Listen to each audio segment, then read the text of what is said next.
à voir, par exemple, les facteurs qui influencent tel ou tel aspect. Pourquoi les gens qui ont la maladie ne vont pas se traiter? Donc, vous changez le thème. Voilà, vous réorientez. Ça, c'est la littérature qui va vous aider à faire ça. Ok, dernière question. Bas Guinée. Un certain Bas Guinée, là. Bas Guinée, je ne sais pas ce qui. Il veut parler. Oui. Oui, Bas, vas-y. Moi, ma question se trouve au niveau du résumé synoptique. Oui. Dans les différentes parties du résumé synoptique, il y a méthodologie là-bas. Oui. Et dans les différentes parties du protocole, proprement dit même, il y a aussi méthodologie. Est-ce que ces deux méthodologies-là sont différentes ou bien c'est la même? C'est aussi une très bonne question. Merci. Donc, les deux là ne sont pas différentes, mais la méthodologie qui est dans le protocole est plus détaillée. Dans le résumé, tu n'as qu'une ou deux lignes à écrire. Donc, tu vas résumer la méthodologie, quoi. C'est un résumé de ce que tu as détaillé dans le protocole. Par exemple, dans le résumé, je vais juste dire que nous allons mener une enquête transversale auprès de la population du quartier, auprès des personnes âgées de 15 à 20 ans du quartier aviation à Conakry. Voilà. Ça, c'est le résumé. Dans le résumé. Mais dans le protocole même, je vais détailler, voilà, de fond en comble, quoi.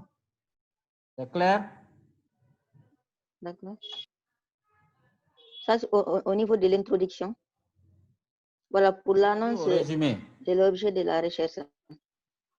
C'est dans le résumé. Oui, ça, c'était la première question. La première question, c'est portée sur le résumé. Maintenant, c'est sur l'introduction. Oui, fais vite. Vas-y. D'accord. Il y a une partie là, où j'avais dit l'annonce de l'objet de la recherche. Ça, il faut avoir beaucoup des informations sur la maladie en question pour répondre à cette question. Et s'il n'y a pas beaucoup d'informations à propos de la maladie, dans ce cas, comment on doit faire? Il y a toujours des informations. J'avais donné l'exemple du coronavirus. Il y a toujours des informations, Madame Ba. C'est parce qu'on ne va pas les chercher, c'est tout. Sinon, il y a tellement d'informations. Alors là, le coronavirus, il y a tellement d'informations sur le coronavirus. Si je vous dis tout de suite de lire ça même, vous allez faire un mois, vous n'allez pas finir de lire. Oui. Oui. Je parle d'une autre maladie, en fait. Déjà, le coronavirus qui vient d'arriver là, ça n'a même pas duré. Il y a déjà beaucoup, hein? Il y a déjà beaucoup là-dessus, n'est-ce pas? À plus forte raison maintenant, les maladies qui existent avant. Est-ce que vous voyez? Donc, on a tellement. Regardez ça, par exemple. Je viens juste de mettre pour faire une petite recherche là sur coronavirus. Coronavirus. J'ai mis juste coronavirus. Regardez sur PubMed.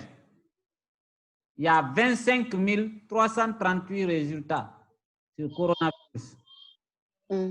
25 000, plus de 25 000 publications sur coronavirus. Donc, si on vous dit de lire tout ça, vous allez faire 2 mois. Donc, ça existe, mais c'est la manière de chercher et on va vous montrer ça. OK, les amis. Bon, je sais qu'il y a beaucoup de questions. On ne finira pas. Je prends une dernière question parce que j'ai une autre réunion là. Soirée. Oui, bonsoir, professeur. Bonsoir. Soirée, ta question. En fait, j'aimerais savoir comment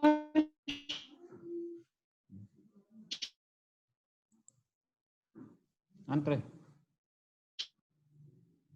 choisir Oui. Je disais que j'aimerais ça plus pertinent. Et comment faire la différence entre les objectifs généraux et les objectifs spécifiques dans un protocole de recherche ou dans une scientifique. Bon, l'objectif général porte habituellement sur le titre, c'est-à-dire le titre de votre thématique. C'est sur cette base que vous formulez l'objectif général. Maintenant, une fois que vous avez formulé l'objectif général, vous allez voir maintenant, pour atteindre l'objectif général, là, est-ce qu'il y a des étapes, quelques étapes intermédiaires? Hein?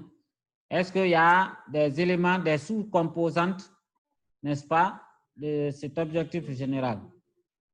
C'est ce que j'ai dit tout à l'heure. J'ai dit, si l'objectif général, c'est de mesurer la prévalence du coronavirus dans le quartier aviation de Conakry en 2020.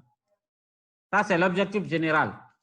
Maintenant, à côté de ça, je vais maintenant, c'est-à-dire à l'intérieur de ça, je vais d'abord décrire ce qu'on appelle l'échantillon, c'est-à-dire les caractéristiques socio-démographiques, n'est-ce pas, des participants. Ça, c'est un objectif spécifique. Je peux aussi estimer la prévalence en fonction du sexe et de l'âge. Ça aussi, c'est un objectif spécifique. N'est-ce pas? Je peux aussi dire quels sont les facteurs associés au test positif de COVID. C'est un objectif spécifique. Mais tout ça fait partie de l'objectif, c'est-à-dire tout ça tourne autour de la prévalence.